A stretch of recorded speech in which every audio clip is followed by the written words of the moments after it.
Hi, this is your introduction to sociolinguistics. It's a video, probably two videos, and it's not too long, but it's got some very, very valuable information. I hope it puts some of the other things we're learning in this course into context. So, first, when we talk about sociolinguistics, we're talking about the way people think about and talk about language. So, we can use language we can't, but a lot of species and a lot of other things can use language or language like communication without thinking about language, without thinking that the way that someone talks means something about that person, or the way that a group talks means something about that group. So a person can talk in such a way that they invite the judgment of others because of what the way that they said it, not because of what they said so much. So, say this is one way that you can greet people. It's not the most formal way. So, if you talk this way in some contexts, it will be unwelcome and people will judge you harshly for it, right? And it doesn't have anything to do with whether they understood you or not, right? Computers don't do this, right? Computers, when they don't understand each other, they literally, well, they find some way to communicate or they just stop talking. Um, Computers, when they talk to each other, they don't judge each other, right? If a computer does not understand the message, it literally doesn't understand the message. It doesn't then say, well, you were raised badly if you give me a message like that. Or when you talk to your dog, you don't feel a need to elevate your dog's self-esteem by talking to it in a more formal way to show it that you regard it as important. My dog's a he. That's him, by the way. So I don't say, if you have a minute, can I ask, who is a good boy? I just ask, who's a good boy? Because he doesn't respond to the formality of my message very much. Just the really more like he responds to the intonation, I think, more than anything. Um, but my point is, humans assign meaning to the ways that other people talk in a way that's independent of the messages that those utterances contain. So when someone says, sup, right, what's up, you might think something of them that has nothing to do with whether you understood them or not. You can say, not much, while you're still thinking, that's a really old way of talking. Like, obviously, you grew up in the 2000s if you're going to talk like that, right? And it has nothing to do with whether or not you understood sup, right? It's separate from that. And that's what sociolinguistics is about, is the way we think about the way that people talk or write in society and the role that talking and communication plays in society. Um, so, yeah, pretty much everything I said is now on this slide.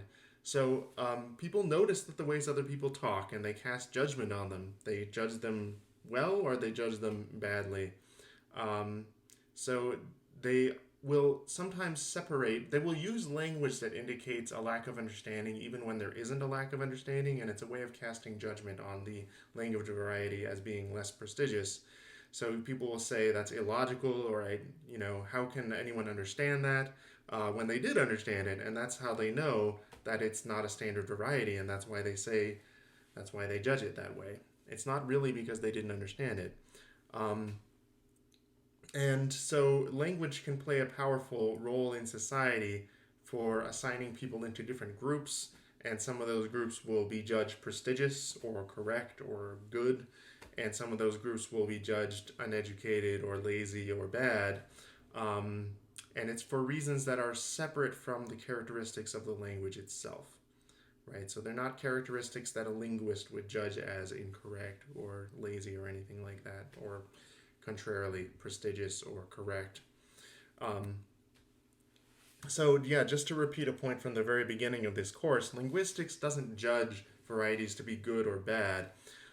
When you're talking about sociolinguistics, you can say this variety is judged to be incorrect, or this variety is judged to be prestigious, and it doesn't mean that you, the linguist, think that. It's sort of like a naturalist could study an eagle and a sparrow and say, people think that the eagle is more noble. It doesn't mean that you, as the person who studies eagles, also thinks that the eagle is noble. Just because you notice that people think that and they use eagles as national symbols and things like that. People don't usually use sparrows, but maybe someone should. I like sparrows. So, yeah, so noticing these things and commenting is not the same as endorsing them. It often has the opposite effect, where you will stop judging linguistic habits or dialects the more you know about the way sociolinguistics usually works out. The way that when you notice that other people do a lot of judging about these things and that there's not really a linguistic basis for it. Um, and let's see, to diffuse a criticism early on, dialects are not less complex than one another generally. And if they start out as less complex at their genesis, like they start as a Creole, they start as a pidgin and become a Creole, which means that someone invented them within our lifetimes, they become complex once native speakers start learning them.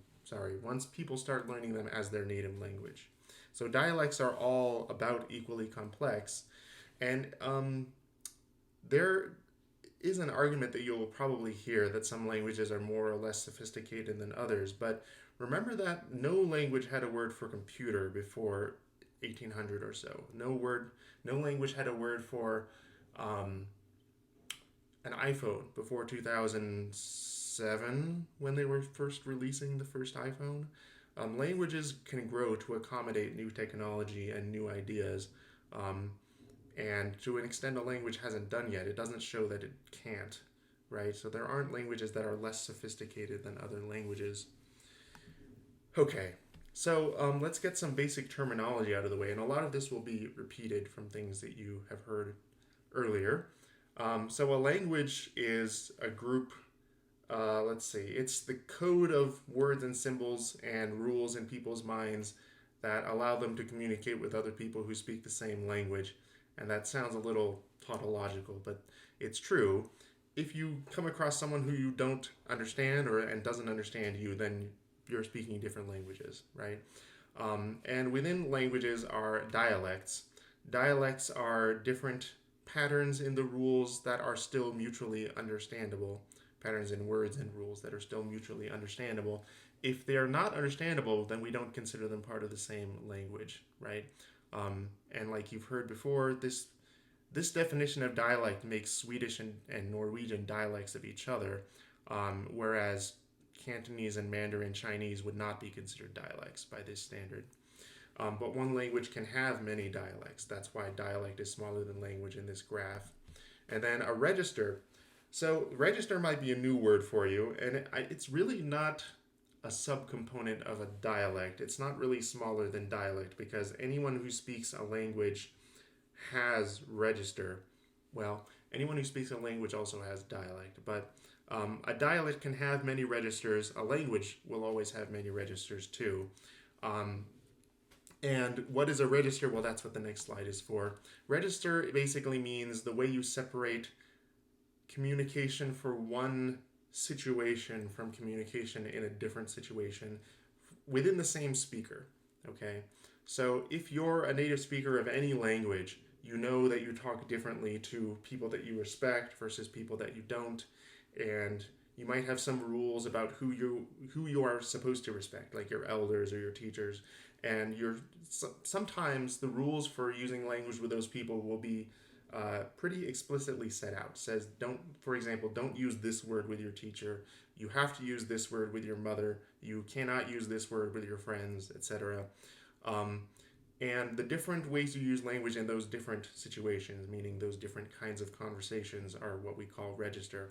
And it can be as straightforward as formal versus informal. Formal versus informal, like you see on this graph here. So a request could be made very formally, or it could be made very informally and mean roughly the same thing. And register can also mean communicating in a specific type of situation that's not just formal versus informal, but maybe, within a library or within a specific type of workplace or something like that. You see in my list of examples on the left side, you've got an old book versus an ancient tome. Ancient tome isn't necessarily more formal than old book, but it definitely places you in a specific type of literature, like Lord of the Rings or something like that. And so not every usage of the word register corresponds to formal to informal, but if you think of register as formal language versus informal language, that's a really good place to, a really good foot in the door to understanding register.